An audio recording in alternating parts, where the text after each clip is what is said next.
사도행전 12장 1절에서 2절 말씀입니다. 여호와께서 아브라함에게 이르시되 너는 너의 고향과 친척과 아버지의 집을 떠나 내가 내게 보여줄 땅으로 가라. 내가 너로 큰 민족을 이루고 내게 복을 주어 내 이름을 창대하게 하리니 너는 복이 될지라. 아브라함과 성도, 세상이 의미하는 본토, 친척, 아비집이라는 제목으로 말씀해 드리겠습니다.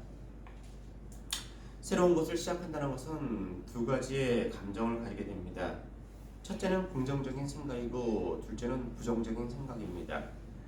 내가 계획하고 소망하는 것이 잘 될 것이다, 좋은 결과를 가져올 것이라는 긍정적인 생각이고, 두 번째는 잘 되지 않을 거야, 실패할 거야, 어려울 거라는 부정적인 생각입니다. 그런데 일반적으로 사람들은 어떤 새로운 일을 시작하게 될 때, 계획했을 때 부정적인 생각보다는 긍정적인 생각과 결과를 더욱 선호하고 그것을 따릅니다. 왜냐하면 자기가 하고자 하는 계획에 대해서, 생각하는 것에 대해서, 자신에게 대해서 간대하고자 하는 것이 사람의 지극히 자연스러운 감정이기 때문에 내가 어떤 계획을 세워둔 것에 대해서 좋은 결과를 가져올 것이라고 생각한다는 것입니다. 오늘 성경 본문에 등장하는 아브라함은 그리스도인에게 있어서 믿음의 조상이라고 불립니다. 이 믿음의 조상이라고 불리는 아브라함이 떠난 곳을 본토 친척 아비집이라고 성경은 기록하고 있습니다. 이 본토 친척 아비집이 아브라함에게 있어서, 성도에게 있어서, 세상에게 있어서 주어진 여러 가지 의미가 있습니다. 아브라함과 성도 그리고 세상, 이 세 가지로 나누어서 말씀해 드리도록 하겠습니다. 첫째, 먼저 아브라함에게 있어서 본토 친척 아비집은 어떠한 의미가 있는지 알아보겠습니다. 첫째, 우상이 가득한 곳이었습니다. 유대 전승에 의하면 아브라함의 아버지 데라는 우상을 만드는 직업을 가지는 사람이었다라고 합니다. 그것은 성경에 이렇게 기록하고 있습니다. 여호수아 24장 2절에 여호수아가 모든 백성에게 이르되 이스라엘 하나님 여호와의 말씀에 옛적에 너희 조상들 곧 아브라함의 아비 나홀의 아비 데라가 강 저편에 거하여 다른 신들을 섬겼으나 라고 하였습니다. 아브라함의 아버지 데라는 다른 신을 섬겼다고 이야기하고 있습니다. 그러한 까닭에 아브라함은 자라면서 아버지 나홀의 이야기를 많이 들었을 것입니다. 이 신은 비를 내리는 신이다. 이 신은 풍요를 주는 신이다. 이 신은 다산의 복을 주는 신이다 라는 것을 많이 들었을 것입니다. 아브라함의 그 신들을 잘 섬겼는지, 전적으로 믿었는지, 조금 섬겼는지 믿었는지는 잘 모르겠지만 직접 간접적으로 아버지 나홀의 영향을 받았음에는 틀림이 없을 것이고 우상에 대한 이야기를 들었음에도 틀림이 없을 것입니다. 이러한 아브라함에게 하나님은 우상을 만들고 우상이 가득한 것을 떠나라고 했습니다. 창세기 12장 1절에 여호와께서 아브라함에게 이르시되 너는 너의 본토 친척 아비집을 떠나 내가 내게 지시할 땅으로 가라라고 했습니다. 아브라함에게 있어서 본토 친척 아비집은 우상이 가득한 곳이었습니다. 두 번째, 하나님의 말씀에 순종함을 의미합니다. 하나님은 아브라함에게 내가 지시할 땅으로 가라라고 했습니다. 그런데 만약에 아브라함이 하나님이 지시할 땅으로 가지 않고 하나님이 지시하지 않는 땅으로 갔다면 아브라함은 본토 친척 아비집보다 더욱 많은 시련과 역경, 고난, 문제를 만났을 것입니다. 구원받은 자가 되기 전에는, 하나님의 자녀가 되기 전에는 하나님의 말씀에 순종하지 않아도 되었고 하나님의 말씀과 하나님의 생각을 알려고 알 필요도 없었습니다. 그러나 구원받은 자가 되었다면, 하나님의 자녀가 되었다면 이제 하나님의 말씀을 듣고 하나님의 계획과 생각이 무엇인지 알려고 노력해야 하는 것입니다. 그리스도인이 되었다고 하면서도 아직도 세상적인 이야기에, 세상적인 풍조에 사람의 말과 세상의 말에 귀를 기울인다면 그 사람은 본토 친척 아비집을 떠났을지 모르지만 하나님의 말씀에 순종하지 않은 것입니다. 아직은 하나님이 지시할 땅으로 발걸음을 옮기지 못한 사람이라고 말할 수 있습니다.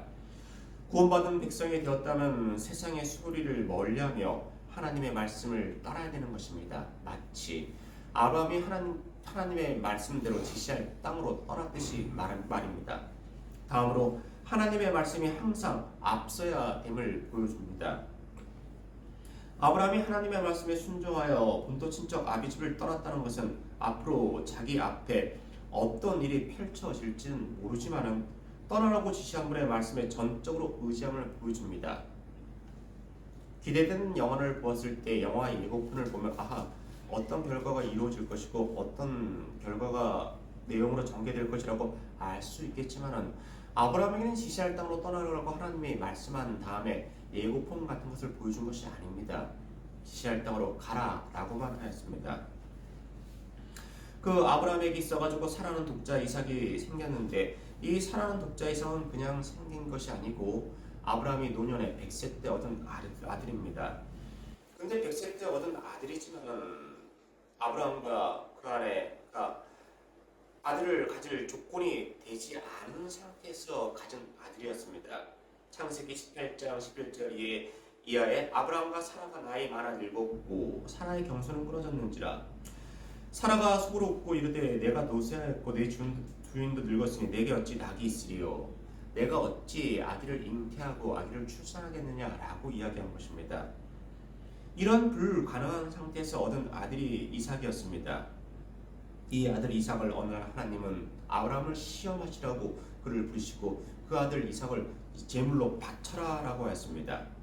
창세기 22장 9절 이하에 하나님이 그에게 지시한 곳에 이른지라 이에 아브라함이 그곳에 단을 쌓고 나무를 펴놓고 그 아들 이삭을 결박하여 단 나무에 놓고 손을 내밀어 칼을 잡고 그 아들을 잡으려 하더니 여호와의 사자가 하늘에서부터 그를 불러 가라사대 아브라함아 아브라함아 하시는지라 아브라함이 가로되 내가 여기 있나이다 하매 사자가 가라사대 그 아이에게 내 손을 대지 말라 아무 일도 그에게 하지 말라 내가 내 아들 내 독자라도 내게 아끼지 아니하였으니 내가 이제야 내가 하나님을 경외한 줄을 아노라 하였습니다.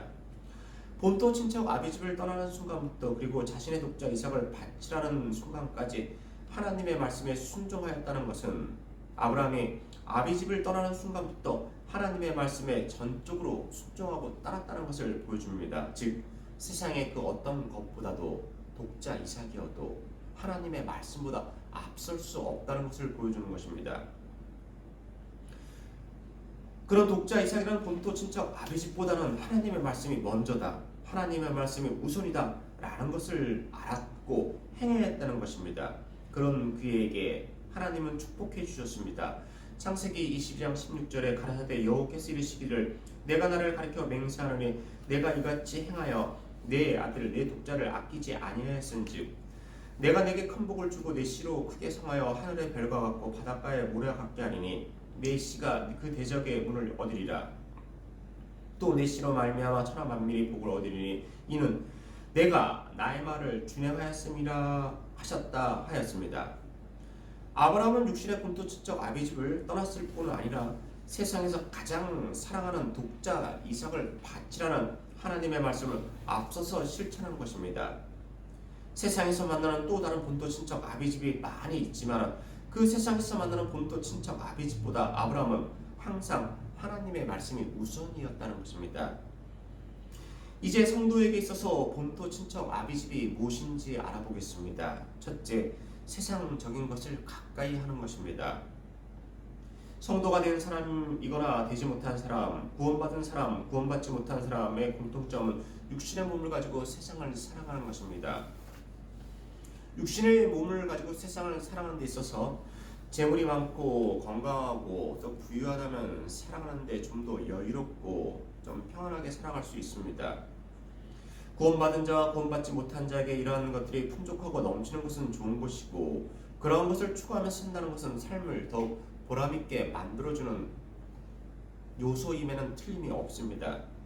그러나 구원받은 자와 구원받지 않은 자에게 있어서 세상의 본토 친척 아비집은 차이가 있음을 알 수가 있습니다. 구원받지 않은 자는 세상에서 구한 것을 자신을 위해 세상을 위해서 사용하지만 구원받은 자는 자신을 위해서 세상을 위해서도 사용하지만 하나 더 붙여서 자신이 갖게 된 것을 하나님의 나라를 위해서 주의 일을 위해서 사용한다는 것입니다. 말씀을 가까이하고 예배를 가까이하고 헌신을 가까이하고 복음 전파를 가까이하는 성도는 세상적인 본토 친척 아비집을 가까이하지 않는 성도가 된다는 것입니다. 만약에 구원받은 성도가 되었는데도 세상적인 것을 가까이 한다면 그것은 구원받은 성도에게 있어서 세상은 본토 친척 아비집이 되는 것입니다. 서울과 부산을 가고자 할 때 두 곳을 동시에 갈 수는 없습니다. 서울을 가고자 하면 부산과 멀어지는 것이고 부산을 가고자 하면 서울과 멀어지는 것입니다. 그 중간에서 두 군데를 다 동시에 갈 수는 없습니다. 하나님의 일을 가까이 한다는 것은 세상이라는 본토 친척 아비집을 멀리하는 것이고 세상이라는 본토 친척 아비집을 가까이 한다는 것은 하나님의 일을 멀리하는 것입니다. 바로 이 세상이라는 본토 친척 아비집은 구원받은 성도에게 있어서 하나님을 가까이 할 수도 있고 하나님을 멀리도 할 수 있는 장소가 된다는 것입니다. 두 번째, 성도에게 있어서 본토 친척 아비집은 무한한 감사의 조건이 되는 곳입니다. 우리에게 있어서 본토 친척 아비집은 성경적으로 보았을 때 구원의 입장에서 보았을 때 멸망을 소유할 곳이었고 멸망의 길목이었습니다. 그러나 하나님의 외아들 예수 그리스도로 인해서 우리는 구원받은 자가 됐고 신분이 변화가 되었습니다. 노예에서 자유로, 어둠에서 빛으로, 죄의 자녀에서 하나님의 자녀로 변하게 된 것입니다. 로마서 6장 17절에 하나님께 감사하리로다. 너희가 본래 죄의 종이더니 너희에게 전하여 준 바 교훈의 본을 마음으로 순종하여 죄에서 해방되어 의에게 종이 되었니라 했습니다. 본래 죄의 종이었지만 예수 그리스도를 믿어서 의의 종이 되었다는 것입니다. 원래 본래 근본이 죄의 종이었습니다. 본토 친척 아비집 같은 곳에서 태어난 모든 사람들은 신분이 죄의 종입니다. 죄의 종과 의의 종에게 주어지는 것이 같다면 결과가 같다면 우리는 하나님께 감사할 필요가 없을 것입니다. 그러나 죄의 종과 의의 종에게 주어지는 결과는 똑같지 않습니다. 로마서 6장 23절에 죄의 삭은 사망이요 하나님의 은사는 그리스도 예수 우리 주 안에 있는 영생이라 하였습니다. 여기서 말한 죄의 삭은 영벌을 의미합니다. 잠깐 당하는 고통이나 잠깐 당하는 아픔이 아니라 영벌, 끝이 없는 벌이라는 것입니다. 끝이 없는 고통이라는 것입니다. 본래 영벌을 소유할 자, 가진 자였는데 영생을 소유한 자가 되었습니다. 잠시 잠깐 누리는 기쁨이 아니고 영원한 생명, 영원히 누리는 기쁨이라는 것입니다. 이 본토 친척 아비집 같은 곳에서 여러분은 신분이 변하게 된 것입니다. 바로 의의 자녀, 하나님의 자녀로 변하게 된 것입니다. 그래서 이 본토 친척 아비집이라는 세상은 구원받은 하나님의 자녀에게 있어서 감사의 장소가 되는 것입니다.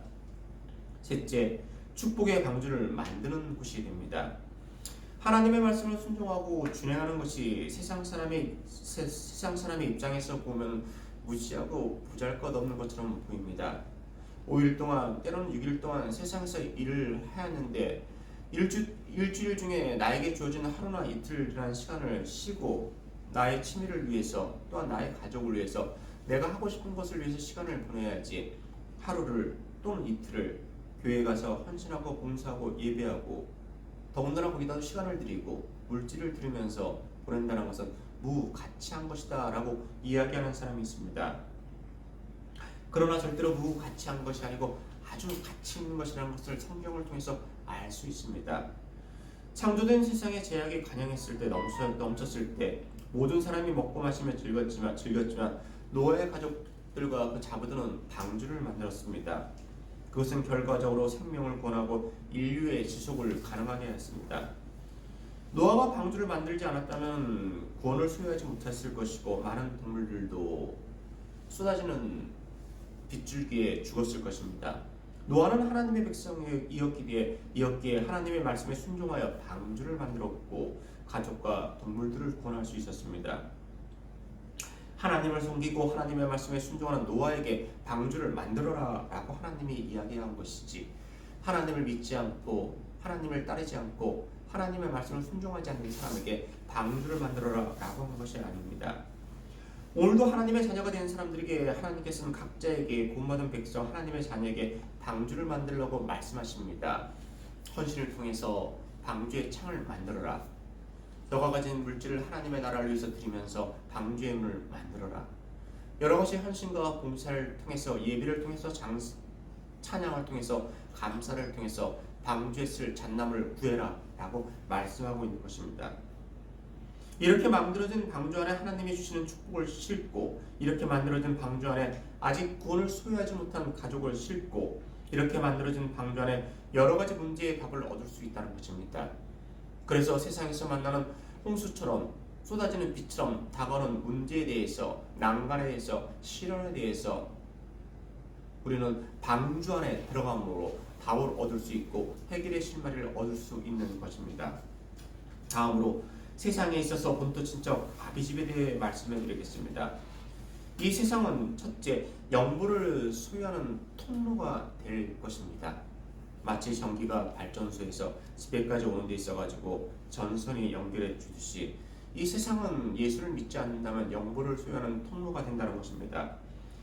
세상에 태어나지 않은 사람은 복음을 알 필요도 없고 세상에 존재하지 않는 사람에게 복음을 전할 필요도 없습니다.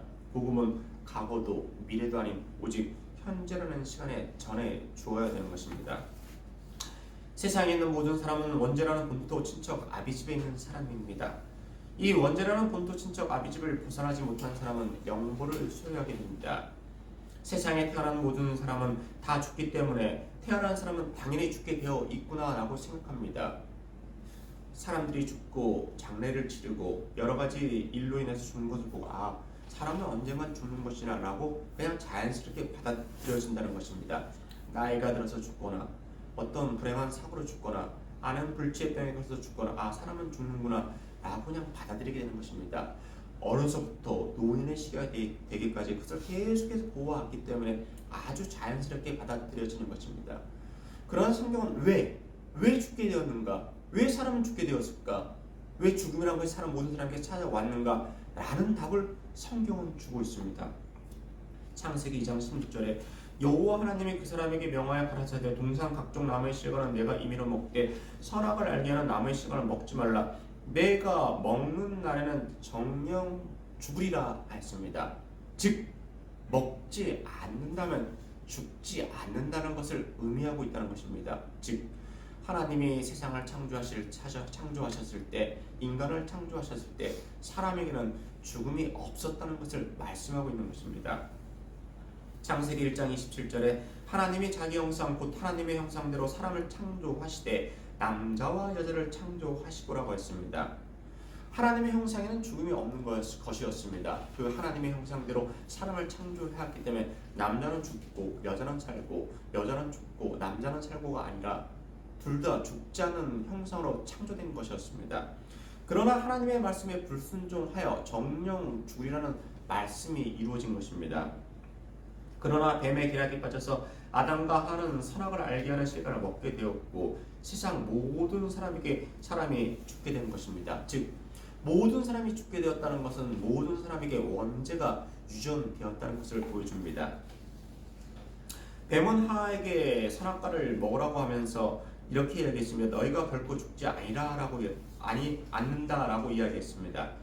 하나님의 말씀대로 그러나 인류는 모두가 죽게 되었고 뱀의 말은 것이 되어 모든 인류가 죽음을 소유하게 되었습니다.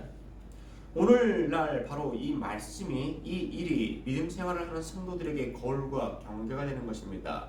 우상과 이단 사이비 종교와 잘못된 우상들은 자기들이 말씀을 해석하는 것이 맞다라고 이야기하고 길은 한 곳만 있는 것이 아니고 모든 길 중에서 옳은 길, 바른 길, 내가 선호한 길을 택해도 정상이라는 구원에 이른다고 이야기합니다.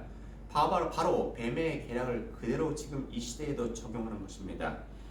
그러나 우상과 이단과 사이비 종교가 이야기하는 말씀의 잘못된 해석을 믿고 따른다면 진짜 영생을 얻고 구원을 얻는 것이 아니라 뱀의 계략에 빠져서 모든 인류에게 원죄가 유전되었듯이 잘못된 해석과 잘못된 우상, 말씀을 따르는 사람들은 천국이 아닌 새로운 곳, 장소, 원하지 않았던 지옥, 영벌의 장소에 가게 된다는 것입니다.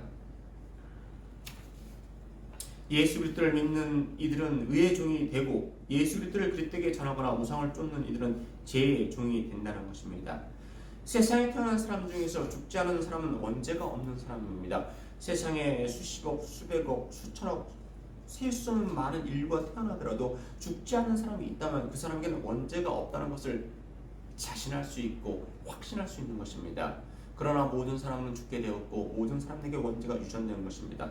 물론 하나님의 특별한 계획하심과 섭리가 있다면 죽음 없이 하나님의 나라에 갈 수가 있습니다. 바로 그 대표적인 인물이 에녹과 엘리야입니다. 창세기 5장 24절에 에녹이 하나님과 동행하더니 하나님이 그를 데려가심으로 세상에 있지 아니하였더라. 열왕기 하 2장 11절에 두 사람이 행하며 말하더니 호련히 불수레와 불말들이 두 사람을 격하고 엘리야가 해리바람을 타고 승천하더라. 이러한 하나님의 특별한 섭리와 동행하심이 아니고서는 태어난 모든 사람은 예외 없이 죽게 되어 있습니다. 피부색에 상관없이, 사는 곳에 상관없이, 지역에 상관없이, 가진 소유에 상관없이, 어떤 세상의 기준에 상관없이 모든 사람은 죽게 되었습니다. 즉 모든 사람에게 원죄가 유전되었다는 것입니다. 하나님의 말씀에 불순종하여 모두가 죽음을 맞이하는 세상인 이곳은 영보를 소유하는 본토 친척 아비집이 된다는 것입니다. 두 번째, 세상에서 구원을 소유하지 못한 것으로 영벌의 장소가 더 힘들어질 것입니다. 만약에 세상에서 최고의 호텔에서 최고의 뷔페로 식사를 하는 기억이 있다면, 나에게 있어가지고 허기지고 배고프고 굶주린 시간이 찾아온다면 그 최고의 호텔에서 최고의 식사를 하였다는 기억으로 인해서 지금의 허기와 굶주림이 더욱 배고파질 것입니다. 그때는 먹을 것이 너무나도 수십 개, 수백 가지가 넘어서 어느 것을 먹어야 될지 몰랐는데, 먹는 음식마다 맛있었는데 그 생각으로 해서 지금의 허기와 굶주림이 더욱 배고파지고 더욱더 가슴에 와 닿는다는 것입니다. 지옥에 가서 만약에 천국을 전하는 자의 이야기를 들었었고 복음을 전하는 자의 이야기를 들었었는데 내가 그 이야기를 듣지 않고 준행하지 않고 믿지 않았다면 그때의 일로 인해서 더욱더 한탄하고 이 장소에 있는 것이 더욱더 가슴 아프다는 것입니다. 왜? 그때 예수 그리스도 복음을 전하는 사람의 이야기를 왜 듣지 않았을까? 내 이웃이, 내 형제가 예수를 믿으라고, 내 친한 친구가 교회 가고 예수를 믿으라는 그 이야기를 왜 듣지 않았을까? 내게 기회가 주지 않았다면 하나님께 이야기할 수 있습니다. 하나님, 저는 복음을 듣지 못했습니다. 복음 전도자의 이야기를 듣지 못했습니다. 그렇기 때문에 저는 지금 이 영벌의 장소에 있는 것이 너무 불공평하고 부당합니다 라고 이야기할 수 있지만, 만약에 복음 전환자의 이야기를 들었다면 지금 자신이 있는 장소가 더욱 고통스럽게 된다는 것입니다. 구원의 복음을 들었는데 경히 여기거나 다른 곳에 구원이 있다고 찾아간 사람들, 이 복음을 무시하고 저버린 기억으로 인해서 불도 꺼지지 않는, 구더기도 죽지 않는 영벌의 장소에 있는 것이 더욱 힘들어진다는 것입니다. 셋째, 죄악과 우상이 가득한 곳이지만 살아가는 자는 이곳에서만 희망이 있다는 것입니다. 천국에 도착하여서 이미 영원한 풍랑을 누리고 있는데 예수를 믿어야 되겠다, 하나님의 아들 예수를 믿고 따라야 되겠다 라고 할 필요도 없는 것이고, 지옥에 가서 꺼지지 않는 불에서 영원한 고통을 소유하게 되는 불신자들이 내가 이곳에서 예수를 믿어야겠다 하는 것도 아무 소용이 없고 무가치한 일이 되는 것입니다. 모든 사람은 죄악과 우상에 가득한 거짓된 진리가 득세하는 세상이지만 바로 이러한 본토 친척 아비집 같은 세상에서 구원을 소유할 수 있는 희망이 있다는 것입니다. 천국에 거하는 자는 이미 소유하였기에 다시 구원을 받을 필요가 없고, 지옥에 거하게 된 자는 이미 심판을 받았기에 구원의 복음을 들을 필요도 없고 말씀을 가까이 할 필요도 없습니다. 죄악과 우상, 거짓된 진리가 팽배한 세상이지만 구원의 희망이 있는 것이 바로 이곳이라는 것입니다. 이 세상에서 바로 구원을 소유할 수 있는 것은 단 한 번의 희망뿐이 없습니다. 생명이 자신에게 한 개뿐이 없다는 것은 구원에게는 단 한 번 생명에 있는 동안이라는 것을 보여주고 있는 것입니다. 만약에 생명의 두 개가 주어진다면 세상 모든 사람들은 예수를 믿을 것이고 우상은 이 땅에 없어질 것입니다. 왜냐하면 첫 번째 생명을 가졌을 때 예수를 믿지 않고 영벌의 장소에 갔을 때 예수를 믿게 되면 천국에 가는데 예수를 믿지 않고 우상을 믿었고 그릇된 진리를 따랐기 때문에 내가 이곳에 오는구나 라는 것을 알게 되었고, 다시 두 번째 생명을 가지게 되었을 때는 예수를 믿게 된다는 것입니다. 그러나 아쉽게도 안타깝게도 사람에게 있어서는 한 번의 기회뿐이 없습니다. 하나의 생명이 있듯이 구원에게는 단 한 번뿐이 없습니다. 살아있는 동안에 예수를 믿으면 천국이요, 살아있는 동안에 예수를 믿지 않는다면 분명 지옥이라는 것입니다. 요한복음 11장 26절에 그래서 무릇 살아서 나를 믿는 자는 영원히 죽지 아니니 이것을 내가 믿느냐라고 했습니다. 바로 죄악과 우상의 그릇된 질가 가득한 곳이지만 바로 이곳에서만이 기회가 있는 것입니다. 저는 오늘 여러분에게 아브라함과 성도 세상에 있어서 본토 친척 아비집이 무엇인가를 말씀해 드렸습니다. 여러 가지를 말씀해 드렸기 때문에 아주 간략하게 추각해서 말씀해 드리겠습니다. 아브라함에게 있어서 본토 친척 아비집은 우상이 가득한 곳, 하나님의 말씀에 순종함을 의미하는 곳, 하나님의 말씀이 앞서야 되는 곳, 성도에게 있어서 본토 친척 아비집은 세상적인 것을 가까이 하는 것, 무한한 감사의 조건, 세상이라는 본토 친척 아비집을 멀리 할 때 축복의 방주를 만드는 곳, 세상에 있어서 본토 친척 아비집은 영벌을 수여하는 통로, 구원을 수여하지 못한 곳으로 영벌의 장소가 더 힘들어질 것임. 죄악과 우상이 가득한 세상이지만 바로 이곳에서만 희망이 있다는 것입니다. 사랑하는 여러분, 아브라함이 본토 친척 아비집을 떠나 축복을 받았듯이 여러분에게 있는 여러 가지 모양의 본토 친척 아비집을 떠나심으로 이 세상에서 하나님이 주신 축복을 소유하고 하나님께 영광 돌리면서 승리의 궤가를 부르면서 영원한 장막에 이르시기를 주의 이름으로 소망합니다. 기도하겠습니다. 하나님 아버지, 우리의